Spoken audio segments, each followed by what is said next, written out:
Bonjour à toutes et à tous, c'est Kevin pour les Ludovores, 41e épisode du menu crowdfunding. Cette semaine, autant vous le dire, avant même de commencer d'ailleurs, on part sur une semaine un peu allégée. Il y avait plusieurs projets qui semblaient intéressants pour la semaine en cours et qui ont été reportés, que ce soit sur Kickstarter ou GameFound, etc. Donc bon, ça me permettra de bosser un petit peu plus sur d'autres vidéos éventuellement, puisque celle-ci sera potentiellement un petit peu plus légère avec très peu de projets véritablement imposants cette semaine. Donc du coup, sans plus tarder, je vous invite à aller prendre vos 2-3 petites tranches de sauciflard, quelques petites cahuètes, une binouse éventuellement, tout ce que vous voulez. Et puis on s'installe et on est parti pour le menu de la semaine. En commençant bien évidemment par le petit point hebdomadaire sur l'évolution de la chaîne. Et après 4 semaines consécutives à plus de 40 nouveaux abonnés par semaine, eh bien, on est retombé un petit peu, bien évidemment. Mais entre-temps, on a quand même dépassé les 900 abonnés, et ça, c'est quand même la fête. On approche du chiffre fatidique, là, c'est la dernière centaine avant le millier, ça y est. On a fait un petit plus 25, plus 26 depuis la semaine dernière, mais en même temps, c'était une petite semaine avec juste le patron, l'addition hebdomadaire, puis les 2 émissions hebdomadaires que vous connaissez, donc le menu crowdfunding et son suivi. Donc c'était une petite semaine, il faut bien l'avouer.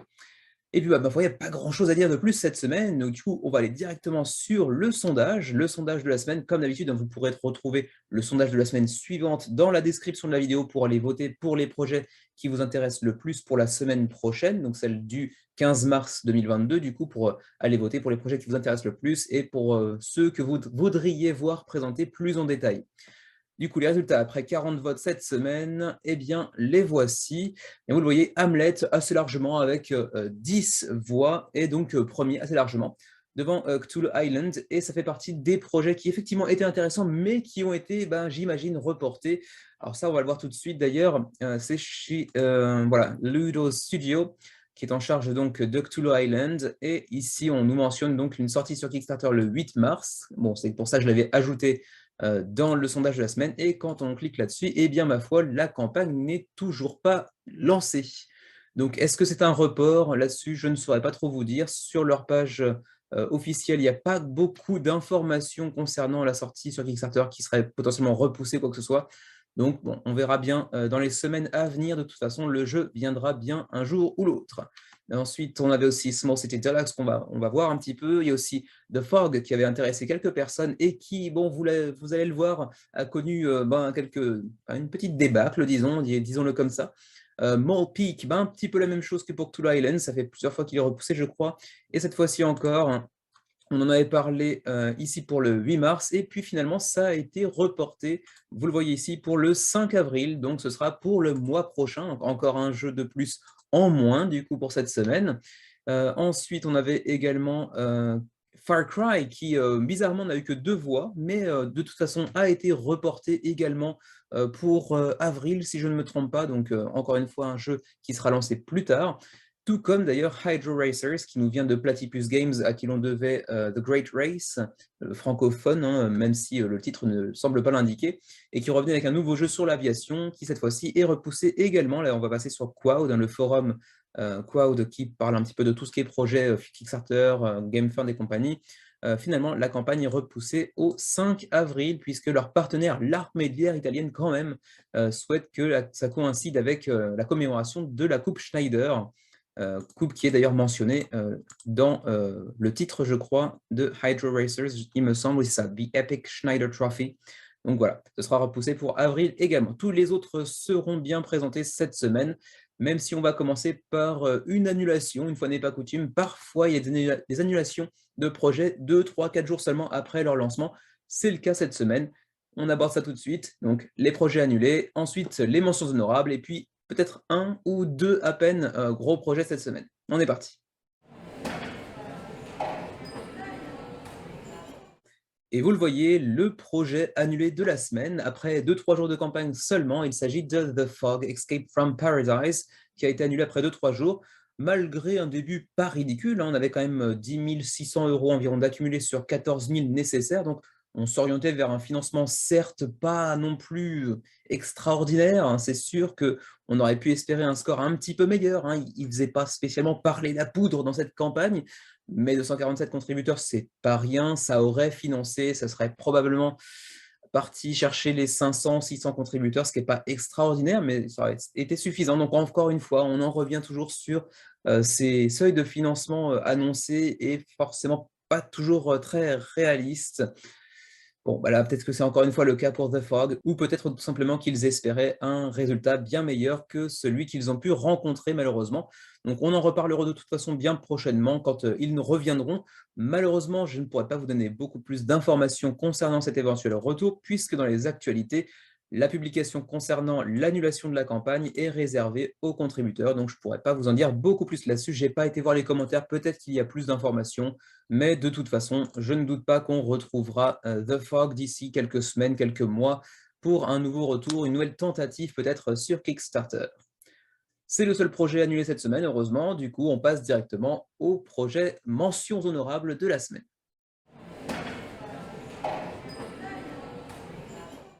Première mention honorable de la semaine, une campagne très courte du côté de GameFound, donc c'est un petit peu la seule occasion de vous y intéresser, ça plus le suivi du menu crowdfunding dans 3 jours également, parce que finalement c'est une campagne très courte, 6 jours à peine avant la fin de la campagne au moment où j'enregistre, donc certainement plus que 4 lorsque vous verrez la vidéo. Heureusement, bon, le projet est financé avec 18 000 € sur 5 000 nécessaires, bon, un seuil de financement encore assez peu réaliste, 485 backers à l'heure actuelle. Bon, Worldgate Beyond, je crois que je n'avais pas encore dit le titre du jeu. Bon, vous le voyez, c'est évidemment un jeu de sci-fi, donc de science-fiction, de stratégie, de contrôle de territoire, qui peut se jouer en solo comme jusqu'à 6 joueurs pour des parties de 90 minutes, mais qui peuvent être beaucoup plus courtes, puisqu'apparemment une partie à 2 joueurs pourrait se terminer en moins de 45 minutes, une fois qu'on a un petit peu l'habitude du jeu. Et donc, disais-je, en termes de mécanisme central du jeu, on est sur du contrôle de territoire et de la gestion de main, puisqu'en fait, vous allez avoir cette carte centrale en hexagone sur laquelle vous avez différentes planètes ou différents systèmes solaires, je ne sais pas très bien, que vous allez chercher à conquérir. Et bien évidemment, vos adversaires vont essayer de vous mettre des bâtons dans les roues et de faire de même de leur côté, bien évidemment.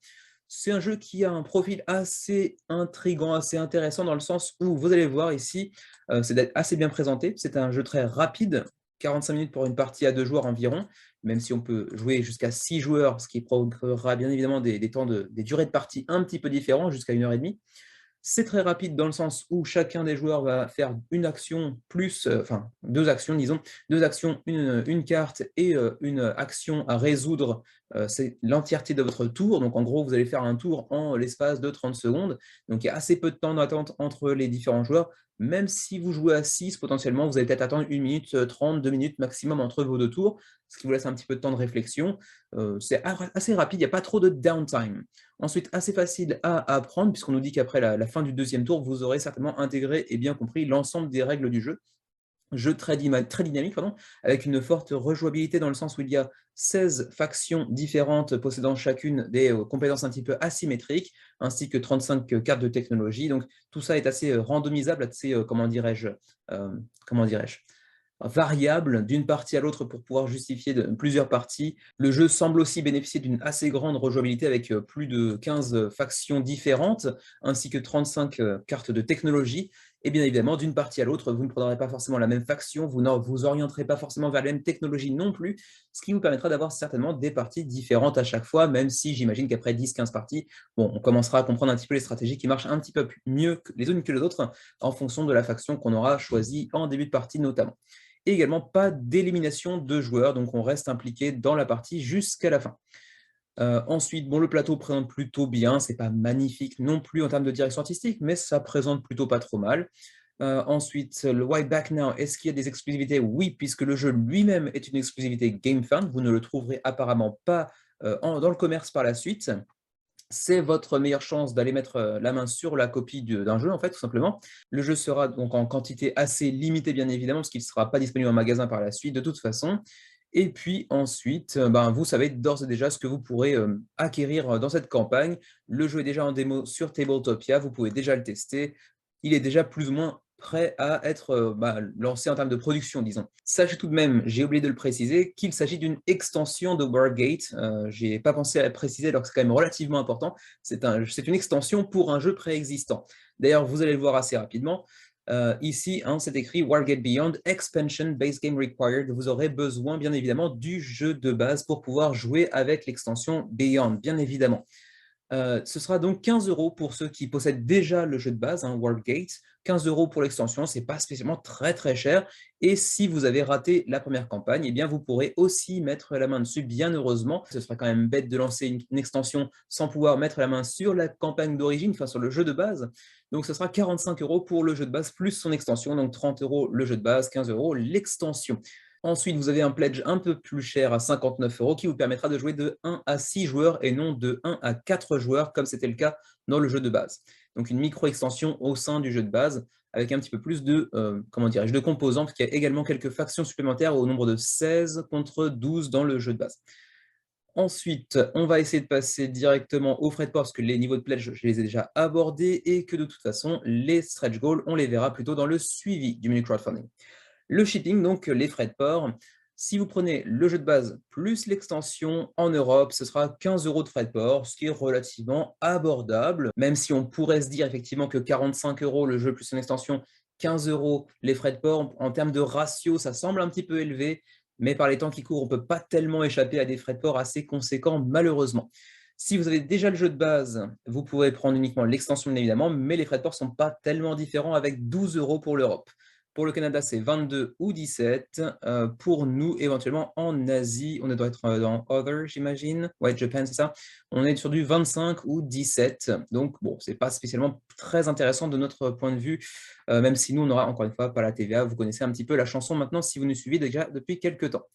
D'ailleurs, la TVA, je ne crois pas avoir vu...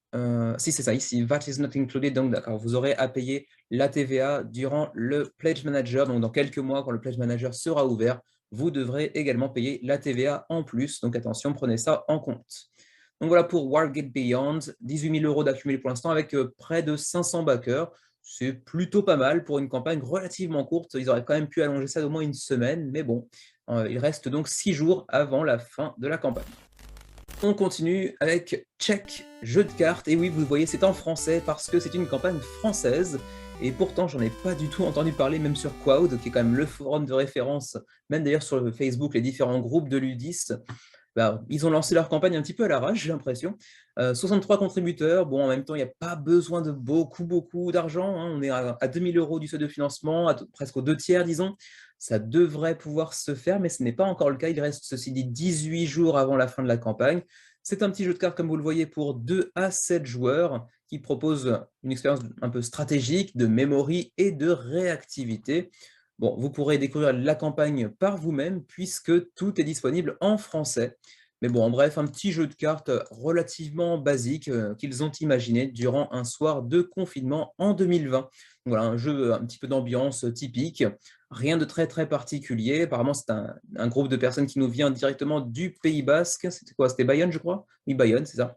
Donc voilà, si vous êtes amateur de jeux d'ambiance et que vous voulez soutenir un petit projet français qui a décidé de passer sur Kickstarter plutôt que sur Ulule, sans faire tellement de communication, ça pourrait être un jeu peut-être sympa à aller voir. Là-dessus, je n'ai pas vraiment cherché plus que ça, mais en gros, vous le voyez ici, hein, comment ça marche. Chaque joueur a 2 cartes dans sa main et 3 cartes devant lui, face cachée. À son tour, on pioche et on défausse une carte de sa main ou des cartes face cachée.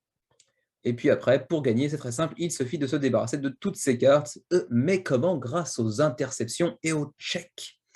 Voilà, donc les interceptions en fonction des nombres que vous aurez en main, j'imagine, et peut-être également les checks en fonction des cartes identiques à celles que vous aurez jetées précédemment, j'imagine. Voilà, relativement simple, assez abordable en termes de règles, j'ai l'impression. Ça devrait du coup pas être très long à produire non plus, j'imagine. C'est proposé pour juin 2022, donc ce sera certainement très rapide en termes de réception, ou en tout cas on peut l'espérer. Pour les niveaux de pledge, on a l'offre numéro 1 à 13 € pour le jeu de base. Voilà, rien de très particulier. Ensuite, un double deck en gros, pour 23 €, une petite réduction de 3 €. Ensuite, pour quelques euros de plus, vous pourrez aller prendre un playmat, pourquoi pas. Pas un grand intérêt pour ce type de jeu d'ambiance, à mon avis. Là, très clairement, à moins d'être un magasin, une boutique, et faire un pledge groupé de ce style-là, le seul pledge qui me semble intéressant, c'est le premier à 13 €, ou si vous êtes avec un pote, éventuellement à 23 € pour en avoir une boîte chacun. Pour les frais de port, pour la France métropolitaine, c'est 6 € le jeu. Bon, c'est encore une fois un petit peu cher compte tenu du prix d'entrée du jeu. C'est presque la moitié du prix, en frais de port. Ça pique un petit peu, mais bon, pourquoi pas. Pour le reste de l'Europe, donc Belgique, Luxembourg par exemple, pour nos amis francophones, c'est du 10 €. Reste du monde, 18 € pour le Canada par exemple. Ça commence à faire un petit peu cher pour un jeu d'ambiance. C'est même d'ailleurs plus cher que le jeu lui-même. Mais bon, c'est à peu près tout ma foi pour Check, petit jeu français, 63 contributeurs. Il reste 2 semaines et demie pour vous y intéresser. Pour l'instant, le projet n'est pas financé, mais ça devrait pouvoir se faire quand même. On enchaîne avec Tiwanaku, qui est une réitération de Pachamama, qui avait fait une campagne un petit peu laborieuse sur GameFound, pour laquelle les éditeurs les créateurs avaient préféré annuler la campagne, d'ailleurs, plutôt que de la mener jusqu'à son terme. Et ils reviennent donc avec Kickstarter, et c'était certainement la meilleure solution à prendre, puisque sur GameFound, après quelques jours de campagne, ils étaient à 300, 350 contributeurs, si je me souviens bien. Et là, pour le moment, bien sur Kickstarter, tout se passe bien mieux, puisqu'on est financé largement avec 1100 contributeurs quasiment, et on a engrangé déjà 50 000 € sur 25 000 nécessaires, donc on a le double du seuil de financement. Et il reste encore 19 jours, donc c'est vraiment très très bien parti pour Tiwanaku. Donc belle réussite que ce transfert de GameFound à Kickstarter, même si ça peut avoir ses inconvénients, j'imagine, du côté de l'éditeur, mais en tout cas, c'était un mal pour un bien, j'imagine. Ils nous reviennent ici avec une édition deluxe, un petit peu plus chère que ce qui était présent sur GameFound, d'ailleurs, c'était 45, je crois, à l'époque, 49 maintenant, avec un petit Early Bird de 72 heures qui sera terminé au moment où vous verrez la vidéo, malheureusement. Tiwanaku, c'est un jeu de déduction et d'exploration, apparemment. Et Tiwanaku, c'est apparemment un jeu de déduction et d'exploration. Et comme le présente ici Jesse Anderson de Quackalope, c'est apparemment un démineur sous stéroïdes. Alors, qu'est-ce que c'est un démineur sous stéroïdes, me direz-vous? Là-dessus, je ne pourrais pas trop vous répondre. Je profite de voir les noms des créateurs, hein, Olivier Grégoire et Raphaël Samat, pour vous préciser qu'il s'agit d'un projet belge avec une version française, une version francophone, devrais-je plutôt dire, disponible d'entrée de jeu. Donc, c'est aussi une raison supplémentaire pour aller s'intéresser à ce jeu, en fait, tout simplement. Attention également, Tiwanaku propose une expérience compétitive, mais également coopérative, voire même du solo. Bon, le solo et le coop sont très souvent assez proches, bien évidemment. D'ailleurs, ça utilisera, je crois, le même automa, donc c'est assez logique. Le compétitif, en revanche, bien évidemment, ce sera donc joueur contre joueur, donc ce sera une expérience radicalement différente. Il y a toujours ce petit drapeau rouge de attention quand on voit un jeu qui propose une expérience compétitive et une expérience coopérative dans le même jeu. On peut toujours se demander si la qualité est au rendez-vous dans l'un ou l'autre, ou les deux. Donc, apparemment, Tiwanaku a plutôt de très très bons retours jusqu'à présent, donc on serait tenté de penser que oui, les deux expériences se valent, ou sont en tout cas toutes les deux plaisantes.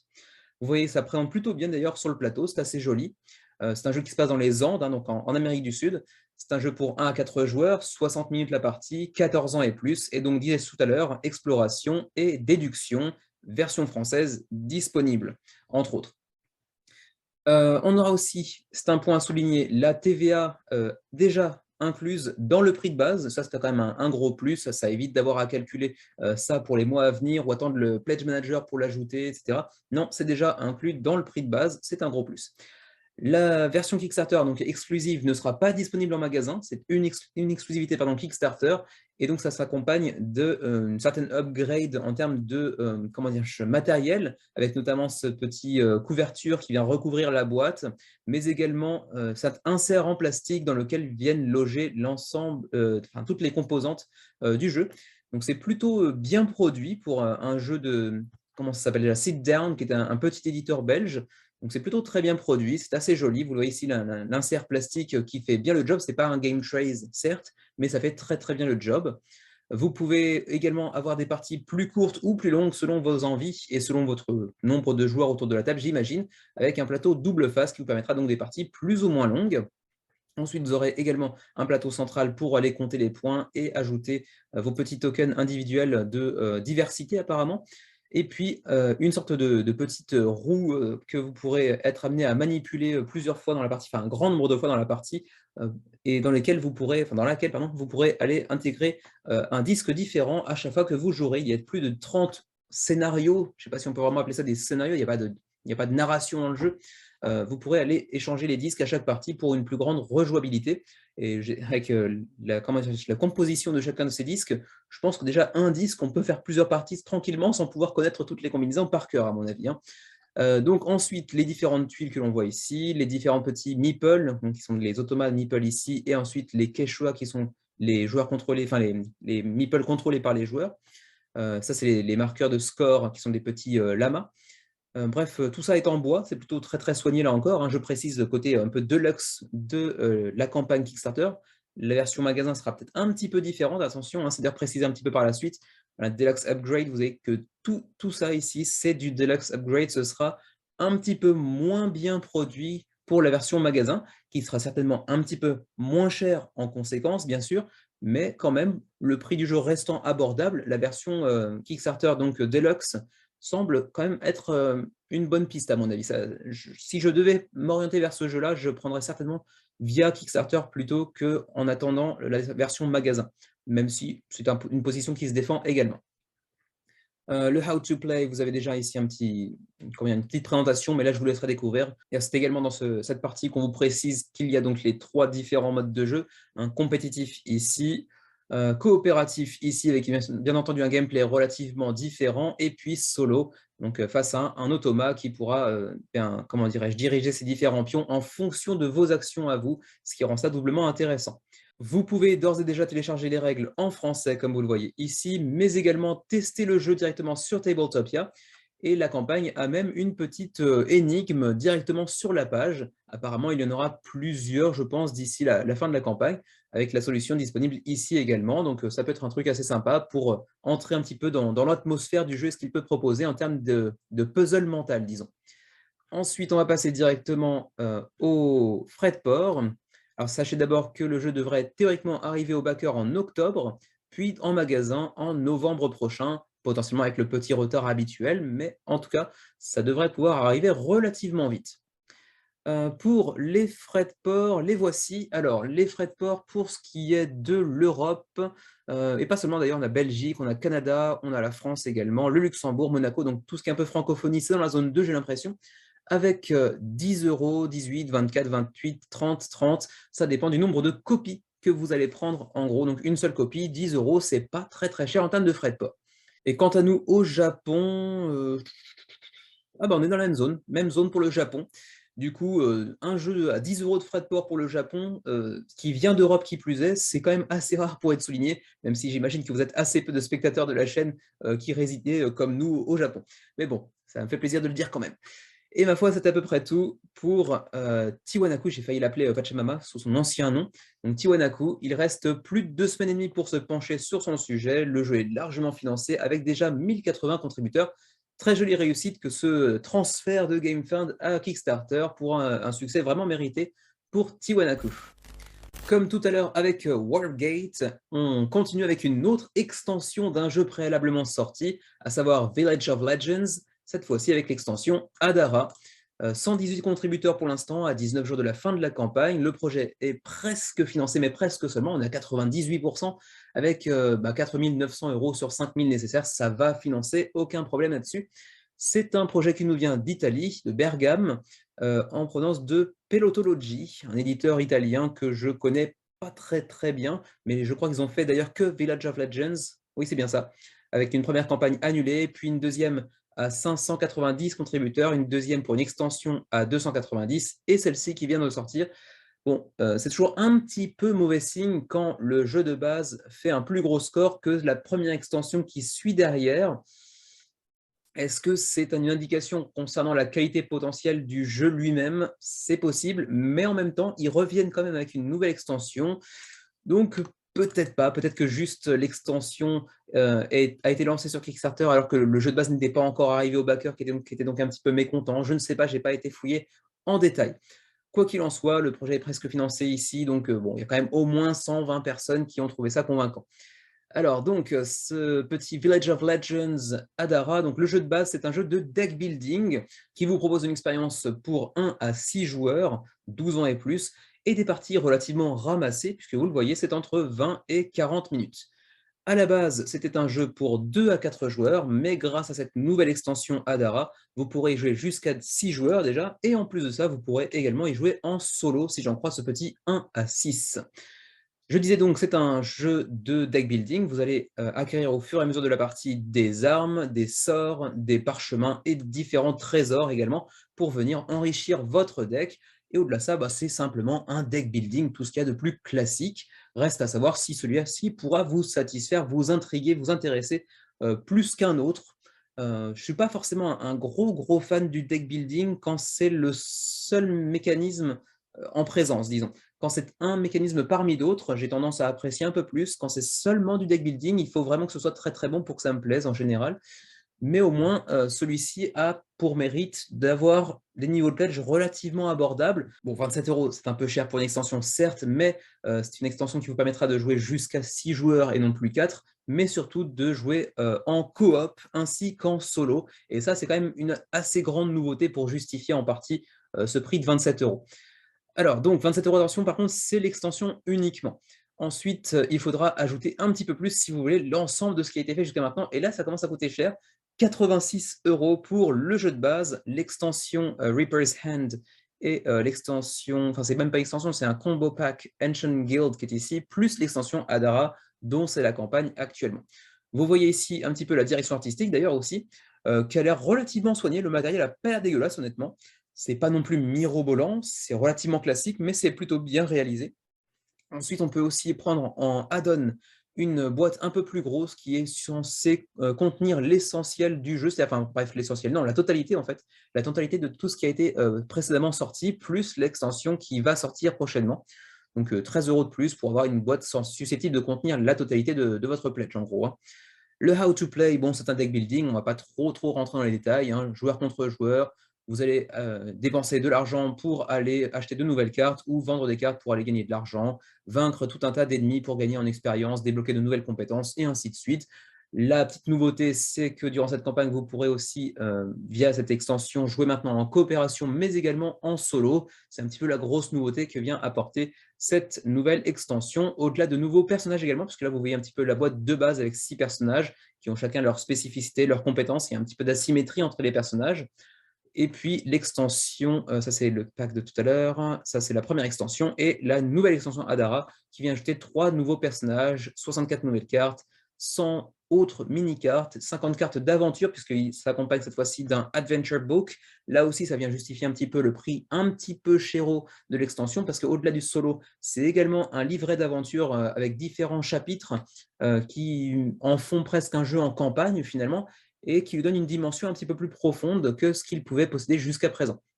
Donc relativement intéressant. En même temps, je dis ça, j'ai jamais joué au jeu, attention, hein, mais ça semble évident que quand on ajoute un mode simili-campagne plus un mode solo, il y a un peu plus de profondeur au jeu. Voilà.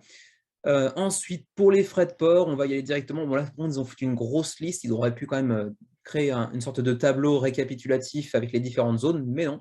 Donc pour la Belgique, 12-14. Pour le Canada, 23-27. Ça pique un petit peu. Pour la France, 12-14. Bon, c'est un projet européen, donc évidemment, les Européens sont un petit peu, comment dirais-je, avantagés dans l'affaire. Et nous, je crois qu'on n'est même pas dans la liste au Japon. Donc, bon, évidemment, on ne va pas non plus chercher trop longtemps. Pour la Suisse, 23-27, etc., etc. Je vous laisse trouver votre pays dans la liste ou aller voir directement sur la page, bien évidemment. Et ma foi, c'est à peu près tout pour Village of Legends et cette nouvelle extension Hadara qui apporte pas mal de profondeur à un jeu qui, j'imagine, n'en manquait pas particulièrement précédemment, mais je ne connais pas très bien le jeu, n'y ayant jamais joué jusqu'à présent. Reste à voir si ça peut vous intéresser. Moi, pas tellement, mais bon, vous me direz ce que vous en pensez. Donc Hadara, 118 contributeurs à l'heure actuelle, 19 jours avant la fin de la campagne, et on est à 98% du seuil de financement, donc ça va financer quoi qu'il arrive. On continue avec Mother City, a strategic engine building roll and ride game, en provenance de Détroit, comme le hasard est bien fait. Enfin, c'est pas du tout de hasard en fait, mais Détroit, donc si vous connaissez pas très bien éventuellement la géographie américaine et son économie, c'était un peu le centre névralgique de la construction automobile américaine jusqu'à ce que ça s'effondre un petit peu la tronche dans les années 90, si je me souviens bien. Quoi qu'il en soit, Motor City, c'est un jeu en roll and rides, comme je le disais ici, mais également de construction de moteurs, pas de moteurs de voiture pour le coup, mais de construction de moteurs en termes de mécanique, de gameplay, avec un prix relativement abordable, comme souvent c'est le cas d'ailleurs des Run and Ride, puisque c'est un jeu à 29 $ pour 1 à 4 joueurs, et des parties d'environ 45 minutes, par les créateurs d'ailleurs de Fleet, The Dice Game, qui a plutôt une belle popularité. Si vous êtes sur BGG, c'est un jeu qui doit avoir 7.5, 7.6, je crois, si mes souvenirs sont bons. Donc plutôt des habitués de tout ce qui est Run and Write, avec des jeux qui ont fait leurs preuves, hein, disons. Et la preuve en est également, joli résultat, après quelques jours uniquement, près de 1300 contributeurs, alors qu'il reste 3 semaines avant la fin de la campagne, on a déjà accumulé 35 000 $, donc le double du seuil de financement nécessaire. Et ça nous vient de Matthew Riddle, auquel je ne suis pas encore abonné, je crois, parce que oui, je m'abonne absolument à toutes les pages d'éditeurs sur Kickstarter pour être averti au cas où je raterais une information concernant une nouvelle campagne à venir. Donc voilà, Modern City, donc 29 $, ça on l'a déjà vu. On va passer un petit peu à What's in the Box. Vous verrez évidemment plusieurs feuillets, plusieurs plateaux également, avec différents embranchements. Vous allez développer en fait votre usine de construction automobile et les joueurs autour de vous, autour de la table, en feront de même. Et c'est à celui qui construira la meilleure machine, véritablement, la meilleure industrie automobile, qui l'emportera à la fin de la partie. C'est un jeu qui vous propose une expérience de roll and write un petit peu plus poussée que la moyenne. C'est un tout petit peu plus expert, même si ça reste abordable, comme c'est souvent le cas des roll and write de manière générale, qui vous proposera ici 2 plateaux, qui seront communs à tous les joueurs, ainsi que des feuillets, bien évidemment, qui seront par contre séparés, ainsi que des petits meeples par-ci par-là, des dés, bien évidemment. Et puis ensuite, le How do you play? Eh bien, en gros, vous allez collecter des bonus et prendre des actions, aller upgrader votre usine, que ce soit en matière de recherche ou d'équipement, par exemple, pour pouvoir produire les meilleures machines possibles, leur faire des tours de piste pour tester leurs compétences, leurs capacités, développer votre arbre de technologie pour encore une fois, aller améliorer votre productivité au sein de votre usine. Et puis ensuite, vous aurez différentes actions à aller choisir en fonction de différents jets de dés. D'ailleurs, c'est ce qu'on voyait tout à l'heure ici avec les blueprints. Les jets de dés vous détermineront les résultats que vous pourrez aller choisir, aller gagner de l'argent, aller développer une technologie et ainsi de suite.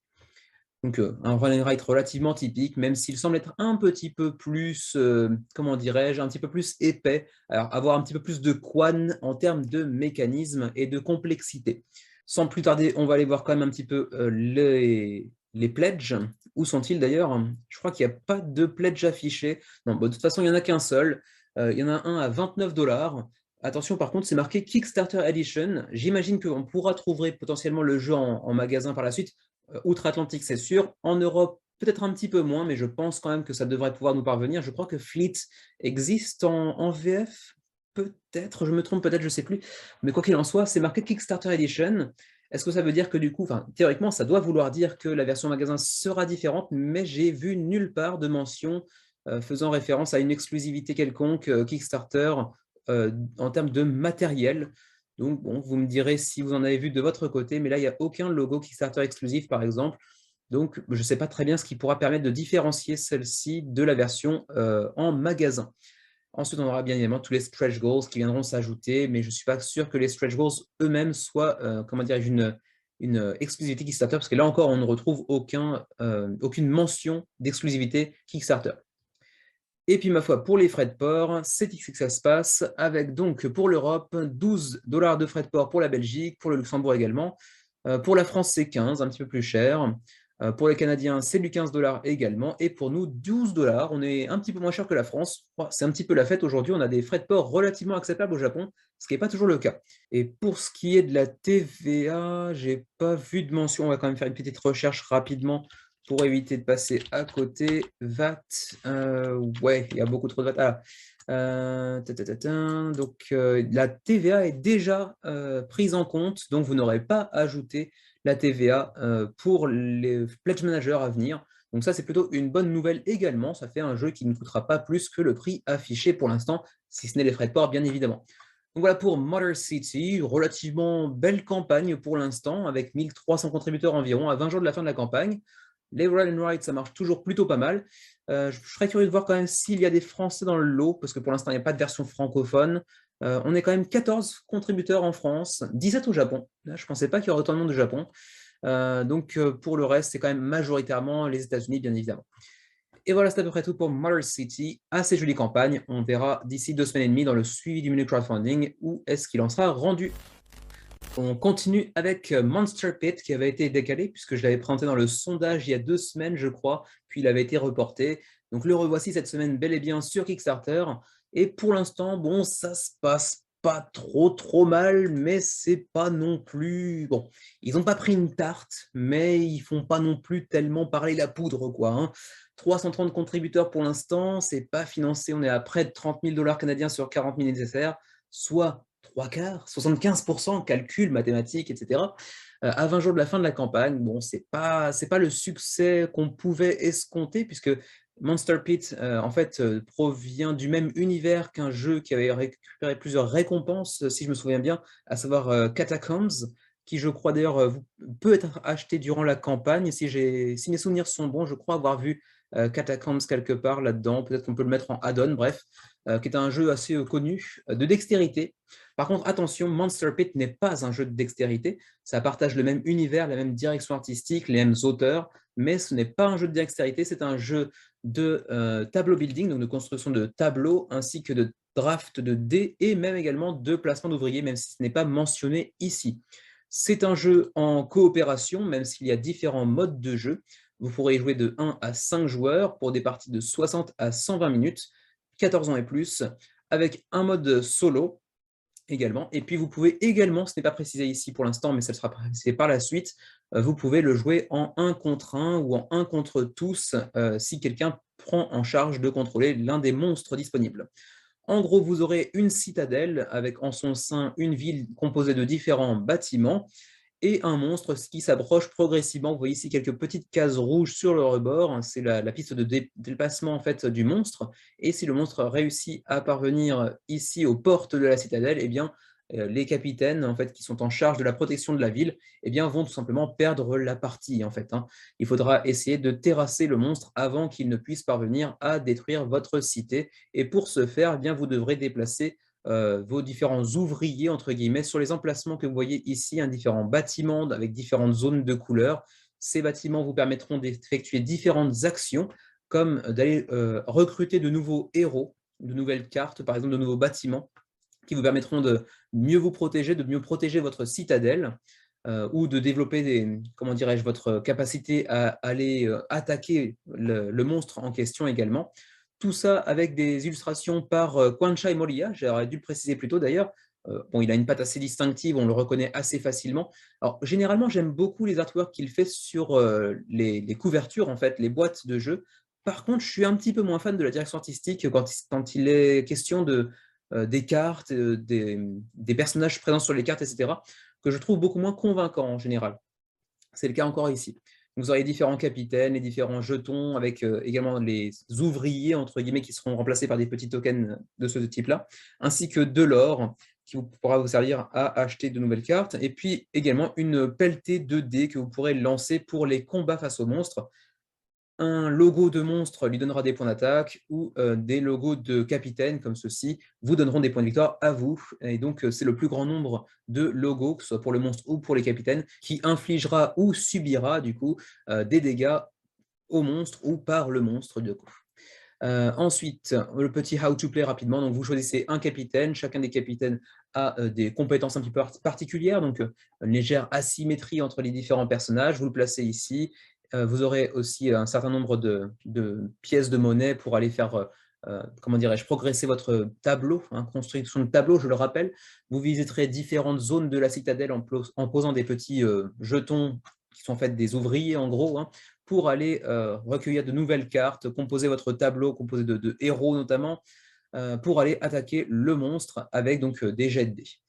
Les monstres eux-mêmes, d'ailleurs, vous le voyez, ils ont leur plateau personnel avec un nombre de points défini en début de partie, avec différents niveaux de menaces, et puis également, ils seront double face, puisque vous aurez une face jaune, je crois, plutôt basique, et une phase rouge qui vous proposera un challenge un peu plus conséquent, avec une difficulté un petit peu plus relevée. On passe maintenant au niveau de pledge. Les voici. Niveau de pledge de base, il est à 67 $. Attention, ce sont des dollars canadiens, pas des dollars américains. On va parler directement en euros, ça ira plus vite, d'autant plus que la somme est affichée en euros également, 48 €. Du coup, ça semble quand même beaucoup moins cher que le 67 $ canadiens. 48 € pour le jeu de base, donc c'est relativement abordable.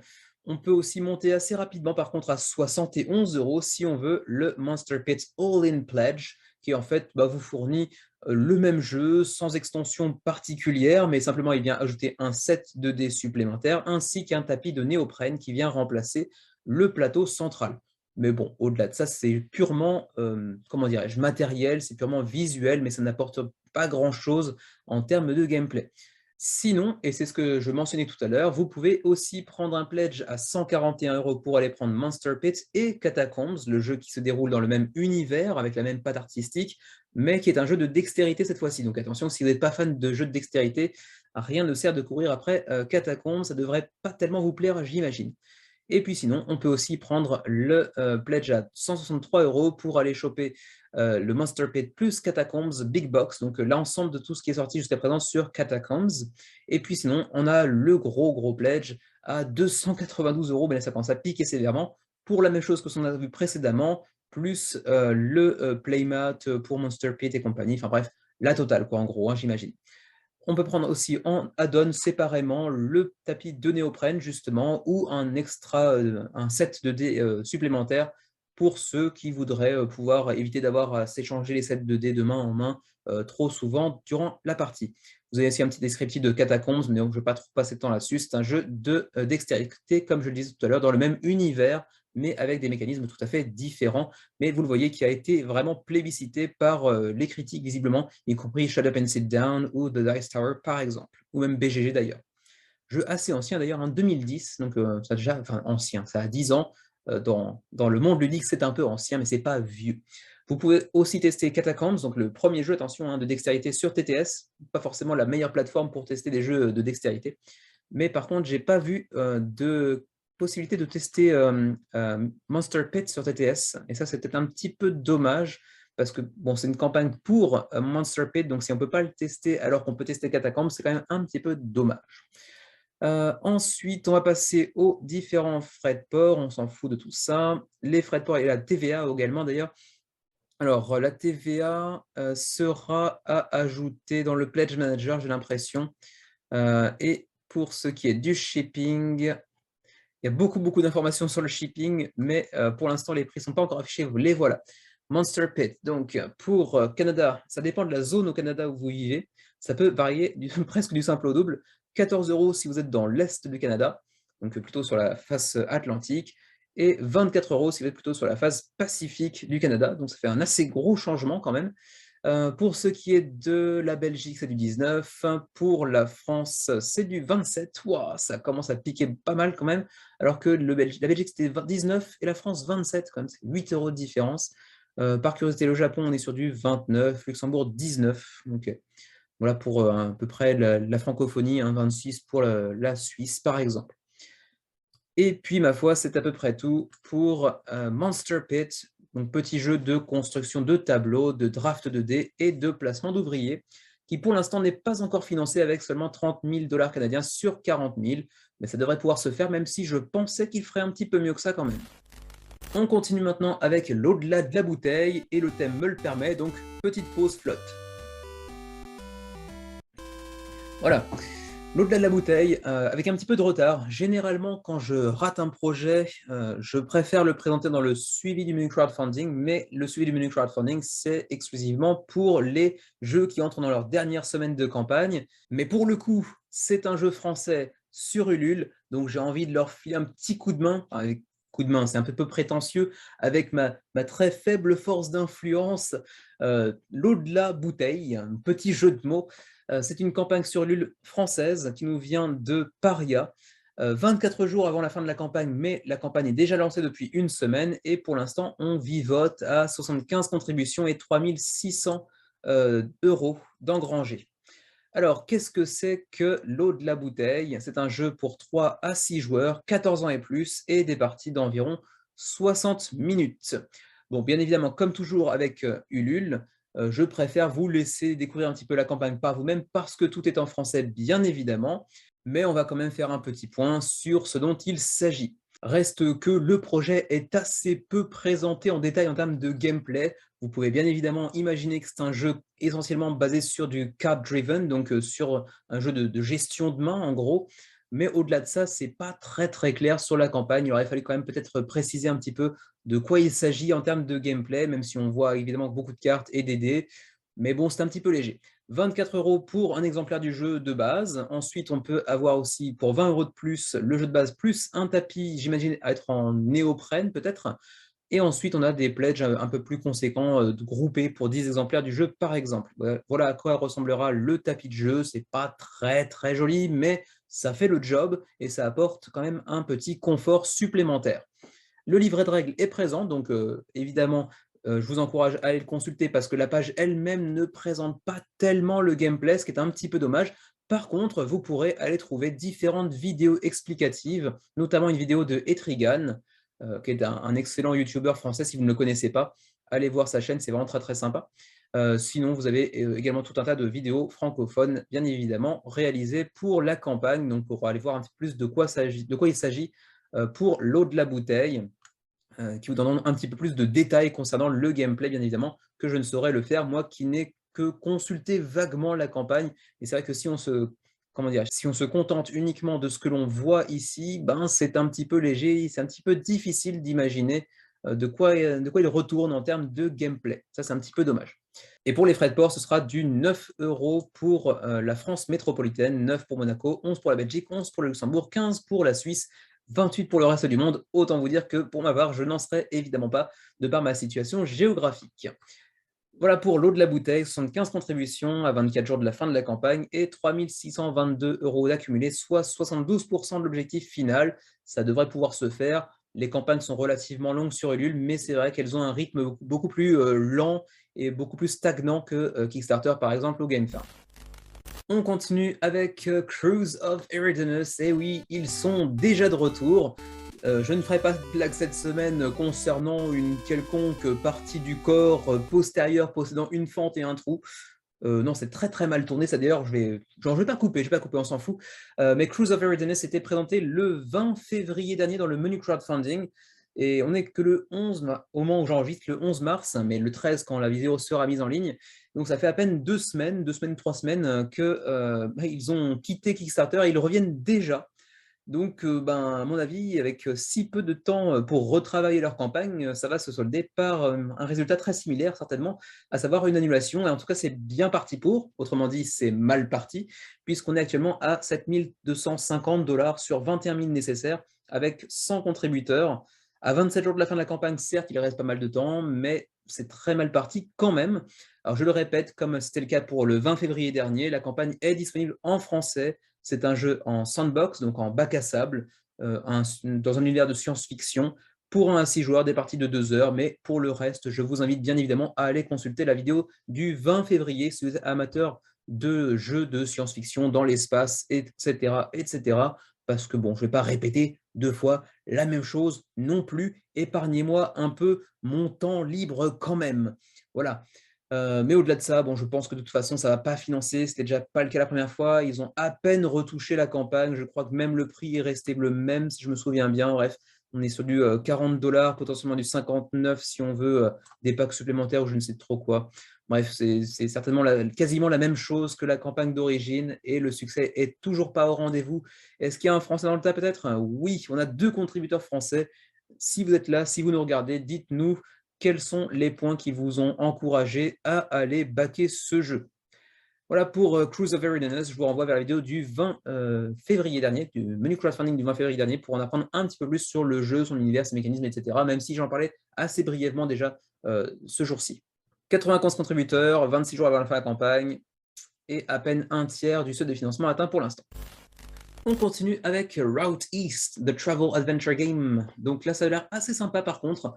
J'aime beaucoup la direction artistique, autant vous le dire tout de suite. Et puis, c'est un petit jeu de course assez original qui se base sur une expérience vécue par les créateurs du jeu qui ont fait un voyage à travers l'Asie et qui ont voulu en faire un jeu. Et pourquoi pas, j'ai envie de dire, c'est assez sympa.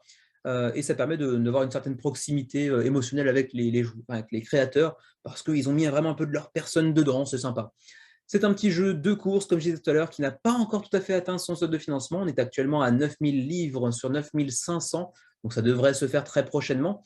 Ils ont quand même su attirer 236 contributeurs pour l'instant à 27 jours de la fin de la campagne, donc ça va largement financer. Je pense qu'on va peut-être même aller chercher les 1000 contributeurs d'ici la fin de la campagne. C'est qui plus est un premier projet, ça, oui, le Lost Venture Games, un primo-porteur sur Kickstarter. Et donc, c'est un jeu de stratégie, de course et de crasse. On va se faire des crasses entre joueurs, bien évidemment. On va essayer de se faire des triple loots, se piquer au niveau de la carotide. Bon, en gros, c'est un jeu où vous allez chercher à atteindre la destination commune à tous les joueurs le plus rapidement possible. Il me semble que c'était Shanghai. Je crois que vous allez chercher à rejoindre Shanghai depuis Istanbul, oui, c'est bien ça, en visitant différents sites qui seront représentés ici par les différentes cartes que vous voyez ici, que vous apercevez ici, comme par exemple la Cappadoce ici, ou encore la mosquée bleue de Hérat, je ne connais pas. Vous aurez différentes cartes qui vous permettront d'arriver à vos fins ou d'empêcher vos adversaires de le faire. Donc, des cartes de Ignition qui viendront un peu changer le cours de la partie avec différents événements, des cartes d'action pour venir vous avantager vous-même ou aller contrecarrer les plans de vos adversaires, et puis des cartes de Border, donc de frontières, qui vous donneront des prérequis pour pouvoir franchir la frontière en question. Ensuite, des cartes de banque, donc des cartes d'argent en fait, que vous pourrez dépenser notamment pour rester dans un hôtel, dans une auberge de jeunesse, puisque vous devrez faire des arrêts de temps en temps, des petits tokens d'essence, en fait, hein, puisque évidemment, il faudra faire le plein de temps en temps, des petites pièces, un dé, etc. Bon, rien de très extraordinaire. La direction artistique a l'air d'être relativement soignée, c'est assez joli, mais au-delà de ça, c'est un jeu relativement simple. Vous allez devoir partir d'un point A jusqu'à un point B. Vous avez tout un tas de routes potentielles hein, pour rejoindre ce point en question. Vous devrez traverser différentes frontières, faire face à différents événements ou à différentes crasses que vous imposeront vos adversaires. C'est assez sympa, je pense que c'est un petit jeu de course qui fait son job sans forcément apporter quoi que ce soit de véritablement innovant ou révolutionnaire dans ce qui est des jeux de course en fait, hein. C'est un parmi tant d'autres, mais qui fait le job et qui, à mon avis, a l'air d'être assez fun malgré tout. On est sur un jeu qui coûte 32 livres, soit j'imagine entre 36 38 euros peut-être, ça dépend du taux de change, pour ce qui est du pledge de base, qui s'accompagnera d'ailleurs d'un petit print and play, hein, si vous ne voulez pas patienter l'arrivée du jeu en physique. Vous pourrez aussi ajouter 10 livres de plus pour pouvoir bénéficier d'un petit livret de photos qui vient en fait référencer le voyage des créateurs du jeu. Pour là, c'est vraiment un petit côté mécénat parce qu'en fait, on s'en fout un petit peu, hein. Enfin, c'est toujours agréable de pouvoir regarder des jolies petites photos, certes, mais ça n'a aucun intérêt en termes de gameplay. Et puis ensuite, pour 160 livres, bon là, on est clairement sur du pledge mécénat puisque c'est la même chose que le précédent, ce à quoi vous pourrez ajouter un prototype du jeu. Donc, en gros, vous pourrez payer 120 livres de plus quasiment pour pouvoir choper, en plus du jeu de base, son prototype déjà un petit peu abîmé, mais signé. Bon, voilà, ça rien de très intéressant au-delà de ça. Et ma foi, on va pouvoir passer directement au frais de port, sans passer trop de temps sur le gameplay, bien évidemment. Sachant également, ils ne l'ont pas précisé dans les mots de pledge, qu'en add-on, vous pourrez aller backer pour 15 livres de plus une petite extension intitulée Gone Rogue, qui vient ajouter tout un tas de trucs supplémentaires, que là, en plus d'être assez sympa, donc c'est dommage de ne pas la mettre plus en avant dans les niveaux de pledge, qui vous permettront d'aller construire vos propres hôtels plutôt que de devoir à chercher un emplacement ou pouvoir pioncer, qui vous permettra également de bloquer des routes, donc une petite crasse supplémentaire à faire à vos adversaires, et également de pouvoir passer sur des ponts qui vous permettront notamment d'aller traverser certaines frontières. Donc une extension qui apporte pas mal de gameplay et qui coûtera donc 15 livres supplémentaires. Vous pouvez d'ores et déjà tester le jeu sur Tabletop Simulator, mais également sur Tabletopia. Malheureusement, pas de version française à l'horizon. Pour ce qui est du shipping, en Europe, c'est 8 livres, donc 11-12 euros peut-être environ pour les frais de port. Pour l'Angleterre, si vous êtes à Londres, hein, les francophones à Londres potentiellement qui suivraient la chaîne, c'est gratos, ça c'est plutôt sympa. Pour le Canada, on est sur du 16 livres et pour le reste du monde, 25 livres. Ça fait quand même très très cher pour nous en termes de frais de port. Et ma foi, c'est à peu près tout pour Route East, The Travel Adventure Game. Donc un petit jeu de course assez sympa, avec beaucoup d'interactions entre les joueurs et une direction artistique assez soignée qui plus est. Malgré tout, pas un énorme succès, mais ça va financer. Il reste environ un mois. Je pense qu'on ira peut-être dépasser les 800 contributeurs, peut-être aller même chercher les 1000 d'ici la fin de la campagne, malgré tout. Et on termine cette semaine de mentions honorables avec Goat Football Club, encore un projet Ulule qui nous vient de Clément. Voilà, juste Clément, pas de nom de famille pour Clément, qui nous propose ici de construire le meilleur club de football. Et pour ce faire, il faudra surtout faire couler celui des autres. Donc en gros, on sent déjà le take that, le prends ça dans la tronche, venir d'entrée de jeu. Bon, pour l'instant, ça vient d'être lancé, hein, certes, ça a été lancé avant-hier à peine, au moment où je tourne la vidéo, mais il reste 43 jours de campagne, c'est une campagne très longue. Ce serait sur Kickstarter, j'aurais certainement dit trop longue, mais on est sur Ulule. La façon de faire est un petit peu différente. Je connais moins bien la plateforme. Pour l'instant, c'est 15 contributions uniquement. On peut forcément imaginer que les petits projets Ulule, il y a forcément un petit peu les amis et la famille qui backent. Donc pour l'instant, il n'y a quand même pas grand monde. 631 €, soit 10% du financement pour l'instant. C'est un petit peu léger, mais ça vient de se lancer. Alors, comme le titre et l'illustration l'indiquent bien évidemment, c'est un jeu de football pour 2 à 8 joueurs à partir de 10 ans et pour des parties de 45 à 60 minutes. Alors, je vais vous lire un petit peu le résumé, mais bien évidemment, comme toujours sur Ulule, je vous laisserai aller consulter la page par vous-même. Ça me permettra de gagner un petit peu de temps. Et puis, j'imagine quand même que vous savez un petit peu lire le français quand même. Il ne faut pas chier contre un radiateur non plus. Alors, le Good Football Club, c'est un jeu de société de gestion, de stratégie et d'ambiance à jouer en famille ou entre amis qui remplacera aisément les interminables débats qui animent habituellement vos soirées de foot. Il ne nécessite aucune connaissance particulière du football. Il est composé de 200 cartes et une règle du jeu. Le jeu nécessite également l'utilisation d'une appli smartphone. Attention, ça peut être un repoussoir pour certaines personnes. Appli smartphone qui améliore fortement l'expérience tant au niveau de la gestion de la partie que des émotions procurées. Vous allez donc créer votre club, ensuite vous allez jouer vos matchs et ensuite potentiellement être champion. Alors peut-être une question quand même à souligner, c'est que je vois au long de la campagne plusieurs cartes qui font mention de clubs préexistants. Ici on voit le logo du FC Lorient derrière un joueur.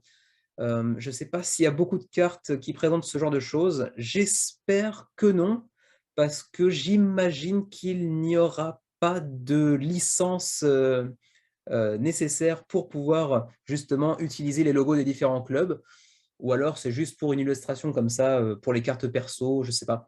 Mais bon, je ne suis pas persuadé qu'il ait les droits pour pouvoir le faire, donc attention quand même là-dessus. Alors donc, vous avez un petit aperçu des différentes cartes que vous pourrez acquérir avec des médecins, des adjoints, des entraîneurs. Vous pourrez aller comment dire, élargir le staff de votre club et acquérir évidemment de nouveaux joueurs, puisqu'ici par exemple on voit un attaquant en la personne de Kylian aime pas perdre, petit jeu de mots, Kylian aime pas perdre, ou encore Mike Feignan qui j'imagine reprend Mike Maignan, l'ancien gardien de Lille par exemple. Donc tout un tas de petits jeux de mots évoquant certains joueurs, certains membres de staff, par exemple, qui existent véritablement. Ici, par exemple, on a Aldo Lipran, donc le petit jeu de mots, mais je pense que par contre, là, il n'existe pas en vérité. Et donc, vous allez essayer de gérer au mieux votre club via différents mécanismes relativement simples. C'est un jeu clairement j'imagine, de set collection avec un petit côté gestion de main, rien de très particulier, avec un petit peu de take that, semble-t-il également. Je ne me suis pas plongé plus que ça dans les règles du jeu pour le moment, puisque c'est un projet Ulule. Je vous laisse un petit peu le faire par vous-même. C'est juste une opportunité de vous dire que ça existe et que vous pourriez potentiellement être intéressé. La contrepartie mise en avant, c'est celle à 49 € qui vous permet, avec le Pack Champions, d'aller tout simplement prendre une boîte du jeu, c'est quand même un peu le minimum, plus un t-shirt. Moi, je suis toujours aussi peu fan des niveaux de pledge qui vous proposent de choper un t-shirt ou une casquette ou que sais-je. Enfin, bref, tout ce qui est produit dérivé d'un jeu, d'un primo-éditeur qui n'est encore absolument pas du tout connu. Je vois pas du tout l'intérêt. C'est plutôt un repoussoir pour moi, mais bon. 5 cartes exclusives également et 5 participations pour un concours. Alors, je n'ai pas cherché pour le concours, mais apparemment, c'est des concours maillots de foot, donc peut-être des maillots de foot à gagner, ce qui vous permettra également de bénéficier d'une petite ristourne de 23%, ce qui est quand même pas si mal. Ensuite, vous avez également des pledges un petit peu différents. Par exemple, pour 12 €, vous pourrez avoir des cartes personnalisées, une carte personnalisée à utiliser dans le jeu. Sinon, on a également un pledge qui, moi, me semble le plus intéressant. C'est le pledge de base, en fait, à 29 € pour avoir le pack Ligue 2, qui est en fait la boîte du jeu, donc à 29 € au lieu de 34, plus un ticket de concours pour gagner un maillot de foot. Ensuite, 39 €, c'est le pack Ligue 1 pour avoir la boîte du jeu, plus une carte exclusive, un t-shirt et 3 participations pour le concours. Mais bon, bref, en gros, si vous voulez seulement le jeu, tout simplement le jeu, eh bien, il faut simplement se contenter du pack Ligue 2 à 29 €. Sinon, éventuellement, à plusieurs, en petits pledge groupés, 2 boîtes de jeux à 50 € par exemple, pour avoir une petite ristourne. Mais au-delà de ça, bon, il n'y a pas non plus de pledge hyper intéressant en termes de contenu, parce que moi, je ne suis pas très, très fan de tout ce qui est produits dérivés, et le concours, je m'en fous un petit peu également. Mais voilà, si vous êtes fan de foot, que vous voulez soutenir un petit projet français, francophone, eh bien, c'est l'occasion de le faire avec Goat Football Club, qui en plus de ça, se joue de 2 à 8, donc c'est quand même un truc assez sympa, un petit jeu d'ambiance pour des parties un petit peu plus longues que ce que j'aurais pu penser pour un jeu d'ambiance, 45 à 60 minutes. Il faut être quand même un petit peu fan de football, mais au-delà de ça, ça peut être assez sympa. Et ma foi, c'est à peu près tout pour les mentions honorables de la semaine. Et donc, il nous reste 2 petits jeux cette semaine en gros projet. Ça fait assez peu, c'est une semaine assez, vache maigre, dira-t-on. Il nous reste donc Hamlet et Small City Deluxe Edition. On est parti.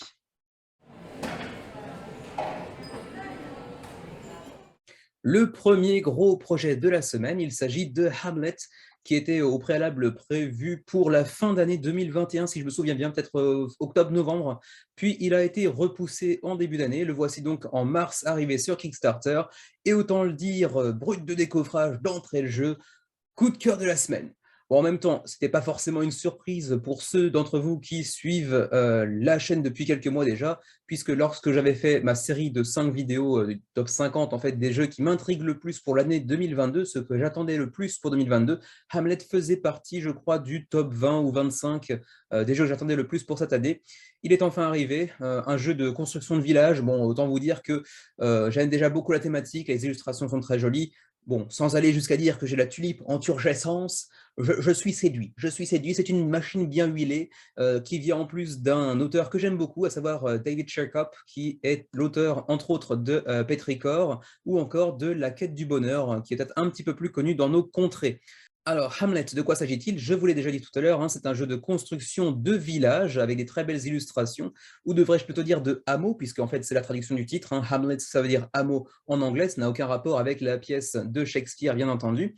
Une construction de village, en fait, hein, tout simplement construction et développement de votre village pour 1 à 4 joueurs, donc avec un mode solo qui plus est développé par David Turchi, donc Monsieur Mode Solo. Hein. Je pense que si vous suivez la chaîne, vous en avez entendu parler plus d'une quinzaine de fois déjà.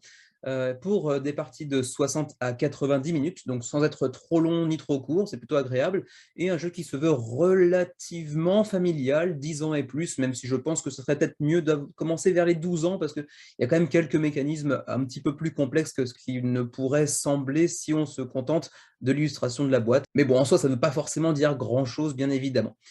Alors, construction de villages, mais avec des tuiles, enfin de la pose de tuiles, avec également du placement d'ouvriers, de la gestion de ressources, donc pas mal de mécanismes qui viennent s'imbriquer les uns avec les autres pour en faire un jeu pas spécialement unique en soi, mais assez, comment dirais-je, assez brûle-méninge quand même, malgré tout, puisqu'il y a quand même pas mal de mécanismes auxquels il faudra songer, et en plus de ça, vous le voyez, vous l'entreapercevez déjà ici, avec l'aperçu qu'on peut avoir du plateau, hein, de la présence sur la table, les tuiles que vous pourrez ajouter à votre village pour le faire grandir et le faire se développer, en fait, eh bien, elles auront des formes variées. On va peut-être essayer de trouver une image pour illustrer ça de manière un peu plus précise. Voilà, ici, par exemple, vous voyez au fur et à mesure qu'on va ajouter des tuiles avec des formes plus ou moins étranges, plus ou moins biscornues, plus ou moins originales. Euh, L'intérêt étant, selon les dires de la campagne elle-même, qu'on ait jamais deux parties identiques, hein, puisque le fait que les tuiles aient des formes un peu particulières font qu'elles s'embrancheront, enfin qu'elles s'imbriqueront plus ou moins bien avec celles déjà présentes sur le plateau. Donc j'imagine qu'effectivement ça peut avoir un intérêt en termes de rejouabilité, même si au premier abord on n'est pas forcément très très convaincu de l'intérêt d'avoir des tuiles triangulaires ou carrées un petit peu biscornues. Mais bon, a priori, j'aurais tendance plutôt à avoir confiance en ce qu'il nous avance, enfin, en ce qu'il présente durant cette campagne. Alors attention, c'est une campagne qui vous rend disponible l'achat de la Founders Deluxe Edition, donc une édition un peu deluxifiée que vous ne retrouverez a priori pas dans le commerce, à moins que votre magasin en fait, ait fait l'acquisition via la campagne Kickstarter de cette édition deluxe. Elle sera accompagnée donc d'une matériel un petit peu upgradé. On va voir ça un petit peu au fur et à mesure de la campagne. Et puis également d'un petit certificat qui se présente sous la forme d'une carte, en fait, un certificat de participation à la campagne. Bon, ça n'a aucun intérêt en termes de gameplay, bien évidemment, mais c'est toujours sympa d'avoir une petite carte à son nom, par exemple, avec un petit numéro parmi le nombre de copies disponibles durant la campagne. Donc, par exemple, s'il y a 5000 backers, vous aurez 157 sur 5000, par exemple. Ça ne sert à rien, mais c'est sympa. Alors, le pledge s'accompagne donc de tout un tas de petites upgrades matériels qui ne seront pas disponibles en retail, donc en magasin. Par exemple, ces petits meeples avec du screen print, les pièces de métal bien évidemment, 30 pièces de métal qui seront uniquement dans la version de Deluxe. Pareil, des petits meeples qui seront ici de Donkeyple, donc en fait des meeples d'âne en fait, qui vous serviront à transporter les ressources d'un endroit à un autre. Et puis également cette église, puisqu'en fait le but ultime du jeu sera, au-delà de construire votre hameau, de développer votre hameau en un petit village, ce sera également d'aller construire une église au centre de ce village.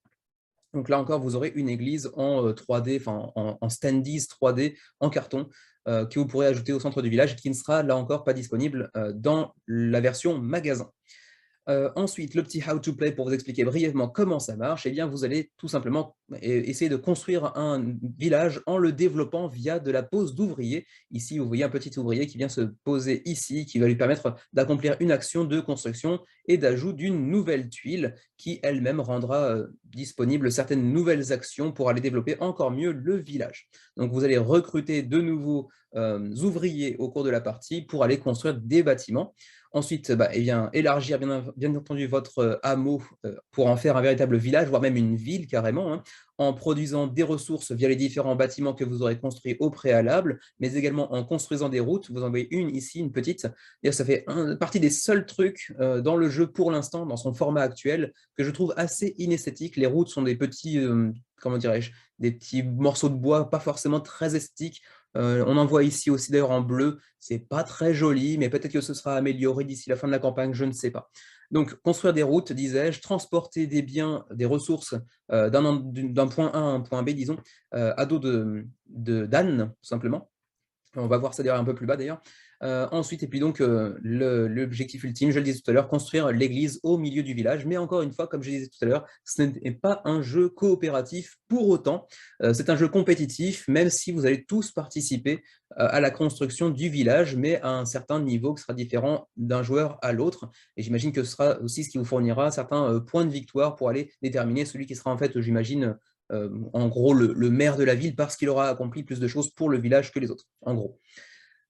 Ensuite, on pourra aussi, au cours de la partie, raffiner raffiner certaines ressources pour les développer, pour les utiliser de manière plus appropriée, faire des échanges aussi sur le marché, acheter des ressources, etc. Faire des livraisons d'un point A à un point B, comme je disais tout à l'heure, et puis également, bien évidemment, aller scorer tout un tas de points de victoire. Ensuite, il y aura, comme je l'ai dit tout à l'heure, un mode solo qui aura été conçu par David Turchi, mais également par Nick Shaw. J'avais oublié de le mentionner tout à l'heure. Désolé, Nick, si tu nous regardes et que tu comprends le français, même si j'en doute un petit peu. Mais effectivement, ce sera un solo construit à deux mains, disons, enfin, à quatre mains plutôt. À moins qu'ils soient tous les deux, bref, qu'il leur manque une main. Mais bon, bref, je commence à dériver un petit peu méchamment. Ensuite, on a déjà une version disponible sur Tabletop Simulator, mais également sur Tabletopia pour ceux qui voudraient tester le jeu. J'en fais partie, même si je ne sais pas si je trouverai le temps d'aller les tester, mais c'est vrai que j'aimerais bien, ne serait-ce qu'en solo, pour voir un peu comment ça marche. Ça pourrait être un jeu qui se sort assez facilement, parce qu'il a une durée de partie relativement courte, avec une thématique qui, je pense, peut plaire à pas mal de monde, et puis une direction artistique assez soignée, même si après les meeples, on aime ou on n'aime pas comment dirais-je, la direction artistique est un petit peu moins réaliste que ce que l'on peut en voir sur les tuiles de village elles-mêmes. Ensuite, what in the box? Qu'y a-t-il dans la boîte? Eh bien, vous voyez donc 32 tuiles de village avec des formes variées. Les tuiles qui vous permettront donc d'aller construire de nouveaux bâtiments, d'aller produire des ressources et ainsi de suite, que vous pourrez aller piocher dans un sac en canevas apparemment. Ensuite, un tableau de pistes de victoire, en fait, de points de victoire. Tout un tas de tuiles de récompenses pour chacun des joueurs, hein. Bien évidemment, ce sont des récompenses, comment dirais-je, qui seront disponibles à chacun. Hein, elles sont communes, comme en fait les missions, par exemple, dans Terraforming Mars. Mais le premier qui réussira à accomplir telle ou telle mission, ou celui qui, en fin de partie, aura le plus grand nombre de telle ou telle ressource, etc., eh bien, pourra gagner des points supplémentaires. Par exemple, ici, 4 points de victoire pour celui qui aura fait le plus de ventes sur le marché, par exemple.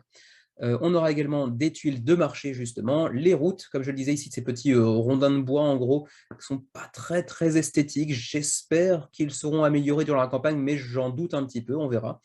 Ensuite, on a des drapeaux qui, j'imagine, seront représentatifs des différentes couleurs de joueurs autour de la table. Ensuite, des petits tokens de ressources raffinées. Une fois que vous aurez récolté de la pierre, par exemple, vous pourrez l'emmener chez un tailleur de pierre pour qu'elle soit raffinée, par exemple, et qu'elle serve de manière un peu plus efficace. Ensuite, des marqueurs pour chacun des joueurs, hein, aux couleurs des joueurs. Les meeples et les donkey balls qui, comme je l'ai dit tout à l'heure, seront exclusifs au KS. Sinon, ils seront certainement représentés par des meeples de base sans screen print. Ensuite, on a des petits cubes par-ci par-là, des pièces de métal, là encore exclusifs à la version Kickstarter. Et puis, comme je le disais tout à l'heure aussi, l'église en carton à monter au fur et à mesure de la campagne, enfin pas de la campagne, mais de la partie, pardon. Donc, tout ça pour un pledge unique, actuellement en tout cas, pour 55 €. Je dis pledge unique parce que pour l'instant, ils n'ont dévoilé qu'un seul niveau de pledge, potentiellement un autre ou deux autres par la suite si on débloque des extensions par exemple. Je ne sais pas si ce sera le cas. Mais donc pour l'instant, 55 € le pledge pour l'ensemble de ce qu'on a vu précédemment en termes de contenu. J'imagine que le prix en magasin sera un petit peu moins cher. Donc si vous êtes intéressé par le jeu qui devrait arriver en français un jour ou l'autre, mais pour l'instant, attention, la campagne n'est disponible qu'en anglais. L'édition Founders Deluxe Edition sera disponible uniquement en anglais également et jamais en français. Si vous êtes intéressé par le jeu, mais que vous vous en foutez complètement d'avoir les pièces en métal, les meeples screen print ou l'église en carton, vous pouvez complètement passer à côté et attendre une version magasin qui sera très certainement moins chère. J'imagine que là, vu le nombre de pièces en métal, les meeple screen print, etc., on pourrait certainement tabler sur une version de base en magasin pour certainement 40 € environ, peut-être. Donc, si vous n'êtes pas très intéressé par les upgrades visuels, matériels, vous pouvez passer et attendre une sortie en français éventuellement un jour. Je pense que vu l'éditeur, vu l'auteur, on devrait pouvoir avoir une version française relativement rapidement. Vous pouvez aussi, si vous êtes un gérant de magasin, vous payer un pledge retail, en gros, qui n'est pas disponible uniquement pour les retail. Vous pouvez aussi faire un pledge groupé pour 6 copies du jeu à 210 $, ce qui vous permet évidemment de faire une petite économie, puisque 55 x 6, ça fait déjà plus de 300 $, 330 $, je crois. Donc ça fait quand même une économie relativement significative. Donc si vous voulez faire un pledge groupé, ou si vous êtes gérant de magasin, ça peut être l'opportunité d'aller choper un pledge assez intéressant économiquement parlant. Et aussi au niveau, j'imagine, des frais de port, bien entendu. On aura tout un tas de stretch goals, mais les stretch goals, on les verra bien entendu dans le suivi du mini crowdfunding, donc je ne passe pas trop de temps là-dessus. Et on va voir directement les frais de port qui se trouvent ici. Donc les frais de port, si vous prenez une copie du jeu, c'est 18 € pour le Canada. Pour la France, j'imagine qu'on a la zone Europe 1, j'imagine. Oui, France, c'est ça. Belgique avec le Benelux. Qu'est-ce qu'on a d'autre encore de francophones là-dedans? Pas grand-chose. Pour la Suisse, ce sera l'Europe numéro 2. Donc, en gros, ce sera 12 € pour la France, la Belgique, le Benelux, etc. 19 € pour la Suisse. Si vous prenez plus de copies, ce sera donc 30 ou 40 €, mais à l'unité, c'est quand même bien plus intéressant. Et nous qui sommes dans la zone Asie numéro 2, ce serait 23 € de frais de port, donc un petit peu plus cher, mais ça reste à peu près abordable. Pour ce qui est de la TVA, alors c'est écrit ici, la TVA sera ajoutée, j'imagine, oui c'est ça, dans le Pledge Manager, c'est écrit ici. Vous aurez aussi la TVA à ajouter lors du Pledge Manager, ce sera une petite dépense supplémentaire, mais du coup, la TVA étant à 20%, 55 € le pledge, ça vous fera une TVA à 10 € en gros. Donc sachez-le, ça sera un jeu finalement qui vous coûtera 65 € finalement, plus les frais de port, donc ça peut monter effectivement assez rapidement à plus de 75 €. À vous de voir si vous êtes tenté malgré tout par le jeu ou si vous préférez attendre une version un petit peu moins visuellement aboutie, c'est-à-dire la version boutique sans les screen prints sur les meeples, sans les pièces de métal, sans l'église en carton, auquel cas, je vous conseille plutôt d'attendre. Voilà pour Hamlet, petit coup de cœur de la semaine, ce n'est pas le gros coup de cœur non plus, mais il m'attirait déjà pas mal avant ce début de campagne, et puis finalement, après avoir visionné la campagne, après avoir vu le prix relativement abordable pour une version deluxe, en tout cas avec pièces de métal, etc., j'aurais tendance à dire quand même coup de cœur malgré tout, parce que c'est un bien joli projet, et en plus, j'en apprécie pas mal l'auteur également. Est-ce que je vais backer ou non? Ça, c'est un autre sujet, on verra, mais c'est vrai qu'il me tente pas mal. Voilà pour Hamlet, le jeu de construction de village. 3 385 contributeurs pour l'instant, très belle première semaine, pardon, à 17 jours de la fin de la campagne, et on a déjà accumulé 170 000 euros. Je pense qu'on va certainement aller taper les 7 000 contributeurs d'ici la fin de la campagne, certainement. Voilà pour Hamlet. Et on termine cette semaine avec Small City Deluxe Edition qui nous vient de Alban Viard, la campagne française de la semaine. Enfin, c'était pas la seule bien évidemment, mais c'est la plus notable de la semaine. Alban Viard qui est relativement connu sur Kickstarter et qui a pris pas mal de jeux récemment. On en avait récemment une campagne avec 3 ou 4 jeux, si je me souviens bien, en un seul coup. Des jeux relativement comment dire, micro. Et cette fois-ci, il nous revient avec ce qu'il appelle lui-même d'ailleurs son magnum opus, donc en gros pas forcément chef-d'œuvre, ce serait un petit peu prétentieux, mais comment dirais-je, son jeu le plus abouti à ce jour en tout cas, à savoir Small City dans une nouvelle version, une Deluxe Edition, qui est un jeu en fait de construction de ville. Tout à l'heure on était sur une construction de village, de hameau, cette fois-ci sur une construction de ville. C'est un peu la thématique de la semaine pour les 2 plus gros jeux de cette semaine, avec cette fois-ci des illustrations par Kwanchai Molia, qui est quand même un des artistes les plus populaires du monde du jeu de société. C'est une campagne qui démarre pas trop mal, avec 700 contributeurs pour l'instant, à 19 jours de la fin de la campagne. Ils ont déjà accumulé 70 000 $. Il reste largement assez de temps pour dépasser les 1000. On ira certainement plutôt chercher les 1800, 2000 contributeurs, je pense, d'ici la fin de la campagne. Et je le répète à nouveau, campagne qui nous provient d'Alban Viard, donc évidemment disponible en version française qui sera assurée par Philibert. Alors, Small City Deluxe Edition, c'est bien évidemment une, comment dirais-je, réimplémentation, c'est un peu anglophone comme terme, mais disons une réédition deluxifiée de Small City, jeu qui était paru, je crois, en 2014, 2015, ça, 2015, pour, à l'époque, une petite édition avec assez peu de copies. Cette fois-ci, il nous revient avec une copie un peu plus conséquente, avec comment dire, une refonte graphique donc effectuée par Kwanchai Molia.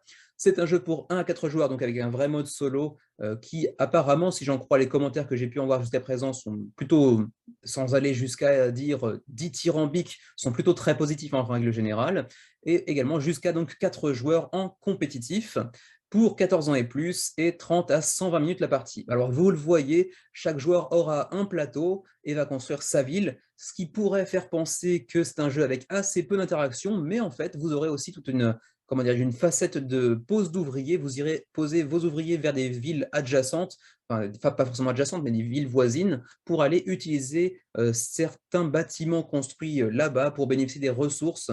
J'imagine en donnant une sorte de bonus à l'adversaire également pour ceci, j'imagine en tout cas. Je n'ai pas lu les règles en détail. Et donc, du coup, il y a quand même pas mal d'interactions entre les joueurs, mine de rien, même si au final, on construit sa ville dans son coin. Il faudra quand même toujours un petit peu surveiller ce qui se passe autour de nous, bien évidemment. C'est un jeu qui s'accompagne également d'une nouvelle extension, enfin une nouvelle extension, non, une extension revue avec pas mal de matériel qui va peut-être être amené à augmenter en termes de quantité et peut-être de qualité également d'ailleurs, avec toute, vous le voyez ici, cette direction artistique revue un peu plus, comment dire, remise au goût du jour, hein, grâce à Kwanchai Molia. Vous avez tout un tas de vidéos de gameplay, y compris une vidéo assez explicative, assez intéressante de la part de Trick Track, avec ici un papotage. Hein, si vous êtes un petit peu amateur de la chaîne de Trick Track, vous savez que c'est un de leurs formats de vidéo dans lequel ils expliquent un petit peu, ils parlent de Small City. C'est une vidéo de 2015, donc vous verrez que le matériel est un petit peu différent, la direction artistique aussi bien évidemment, mais le cœur du jeu reste le même, donc vous en apprendrez pas mal sur le jeu et qui plus est en français. On vous a un petit peu comment dirais-je, un aperçu de ce que ça pourrait donner une fois sur la table, avec, on l'a vu tout à l'heure, de toute façon, plus haut, une sorte de plateau central, et ensuite un plateau individuel pour chacun des joueurs, un petit peu d'argent, des cartes d'action qui représentent en fait différents personnages importants de la ville, l'architecte, le maire, etc., qui viendront vous permettre d'effectuer certaines actions en cours de jeu. Pas de stretch goal durant cette campagne. En même temps, je vous dis ça en affichant stretch goals ici. Pas de stretch goals pour le jeu de base, mais en revanche, des stretch goals pour l'extension qui s'intitulera Winter Expansion, donc l'extension hiver, qui ajoutera donc différents modules que vous pourrez ajouter ou non à vos parties, en ajoutant des modules différents pour chaque partie, par exemple, pour une plus grande rejouabilité. Et c'est donc cette extension qui fera l'objet de différents stretch goals, mais par contre, le jeu de base restera en l'état. puisqu'il estime qu'il a été déjà relativement bien amélioré, enfin suffisamment amélioré en tout cas, durant les 7 dernières années pendant lesquelles il a pu bosser pour affiner, peaufiner son jeu. Ensuite, on va voir un petit peu comment ça marche. Bon, vous avez de la place, enfin de la pose de tuiles, devrais-je plutôt dire. Tuiles qui vont venir s'agrandir au fur et à mesure, hein. Par exemple, votre parc ici qui s'agrandit au fur et à mesure que vous ajoutez de nouveaux quartiers autour, puisqu'il y aura aussi une gestion de la pollution. Pour lutter contre la pollution d'ordre, vous devrez ajouter de nouveaux parcs, bon, relativement thématiques à ce niveau-là. Et puis, essayer d'avoir une ville relativement cohérente aussi, j'imagine, avec différents bonus, peut-être en termes de positionnement de tuiles par rapport aux autres. Ensuite, de l'interaction entre les joueurs, puisque vous allez envoyer des touristes, hein, c'est comme ça que ça s'appelle apparemment dans le jeu, dans les villes aux alentours, pour pouvoir bénéficier de certains bonus de bâtiments produits dans les autres villes et pas forcément chez vous, peut-être moyennant bonus pour l'adversaire également. Donc il faudra prendre en compte tout ça. Donc finalement, une interaction assez présente dans le jeu. Là, vous avez différentes cartes de personnages, entre guillemets, illustres de la ville qui vous permettront d'effectuer certaines actions au cours de la partie. Il y aura également une sorte d'écran en fait, pour cacher les ressources qui sont à votre disposition pour l'instant, pour que chacun puisse dissimuler un petit peu les projets qu'il pourrait avoir pour les tours à venir, puisque j'imagine que ça peut être l'une des composantes du jeu en termes de mécanique, d'imaginer ce que l'autre va pouvoir essayer de faire tout en restant concentré sur son propre plateau et son développement. Ensuite, l'extension de la Winter Expansion qui viendra ajouter tout un autre. Ensuite, la Small City Expansion, donc cette fameuse extension hivernale qui viendra ajouter tout un tas de petits composants et des ajouts de gameplay également, pas forcément tous en relation d'ailleurs avec l'hiver, hein. Vous aurez par exemple l'ajout d'un meeple de Godzilla qui sera, j'imagine, l'équivalent de SimCity, des catastrophes naturelles de SimCity. D'ailleurs, je crois qu'il y avait une sorte de monstre façon Godzilla dans SimCity également, mais également des docteurs inspirés de Clinic, un autre jeu de Alban Viard parmi ses plus populaires, je crois, à ce jour. Et puis également des villes, enfin comment dirais-je, des cartes de villes un petit peu différentes, parfois inspirées de véritables villes, y compris ici par exemple Hong Kong, qui est représenté avec ces deux rives que vous voyez ici. Ensuite, il y aura des cartes de promesses qui sont, j'imagine, des cartes de conditions de points de victoire en fin de partie, j'imagine. De nouvelles cartes également d'action avec, par exemple, ici la physicienne et l'artiste, et ainsi de suite. Donc, tout un tas de petits modules que vous pourrez ajouter, des centrales nucléaires, par exemple, mais également des monuments célèbres tels que Big Ben ou encore l'Opéra de Sydney. Vous pouvez tester le jeu sur Tabletopia si ça vous dit. Si vous êtes amateur un petit peu de ce genre de développement de ville, de création de ville, ça peut être une idée intéressante d'aller le tester au préalable, d'autant plus que vous allez voir, le jeu est quand même pas donné. Ensuite, bon, tout ce qu'il y a dans le What's New, ça n'a pas forcément un grand intérêt, c'est juste pour vous dire qu'il y aura donc énormément de tuiles, de bâtiments, etc., de quartiers, mais également des nouvelles illustrations de Park Wan-Chai Molia et ainsi de suite. Le jeu solo qui est disponible avec apparemment des parties de 60 minutes avec différentes conditions de victoire qui pourront changer d'une partie à une autre. Ici, vous avez un aperçu de tous les composants que vous pourrez choper dans le jeu de base, avec toutes ces tuiles de différents types de quartiers, les zones commerciales, les zones, disons, plus industrielles, les entrepôts, etc. et ainsi de suite. Je ne vais pas passer trop de temps non plus sur les composants un à un, les petits jetons d'argent également, et puis pareil, les composants de l'extension, donc de nouvelles cartes, de nouvelles villes également, avec des structures un petit peu différentes, parfois avec des rivières au milieu, des nouvelles cartes d'action comme j'ai dit tout à l'heure, et puis des nouvelles cartes de promesses avec des points de victoire selon si vous accomplissez certaines missions, entre guillemets. Et puis finalement, on va aller voir également les frais de port. Mais d'abord, donc, je fais un petit point sur Philibert qui s'occupera donc de la version française. Ensuite, disais-je, les frais de port, avant les frais de port, d'ailleurs, les niveaux de pledge, je ne les ai pas encore mentionnés. C'est vrai, tout à l'heure, je disais que le jeu était un petit peu cher.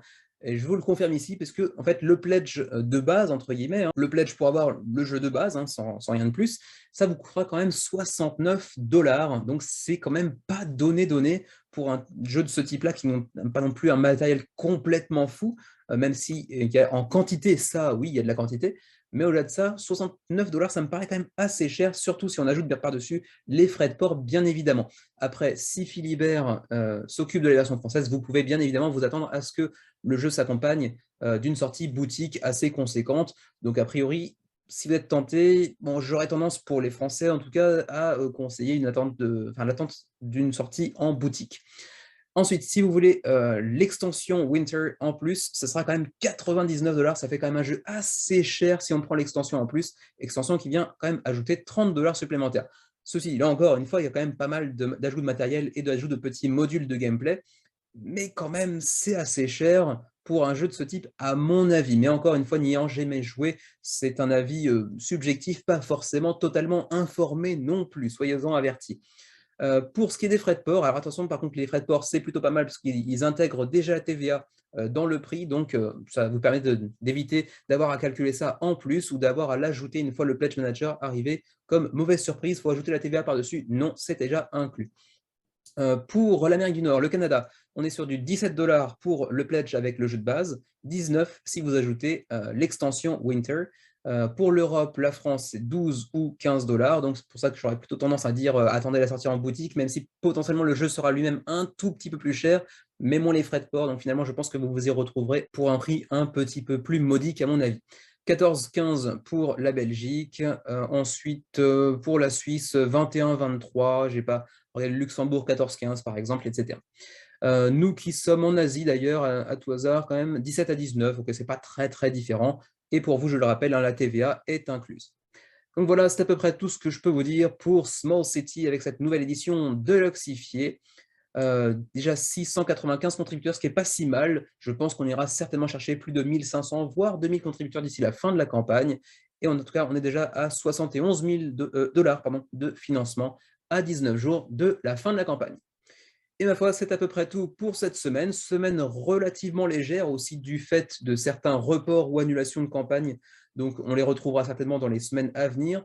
De toute façon, la semaine qui arrive va être un peu plus chargée et celle qui sera encore après, celle du 22, sera particulièrement chargée.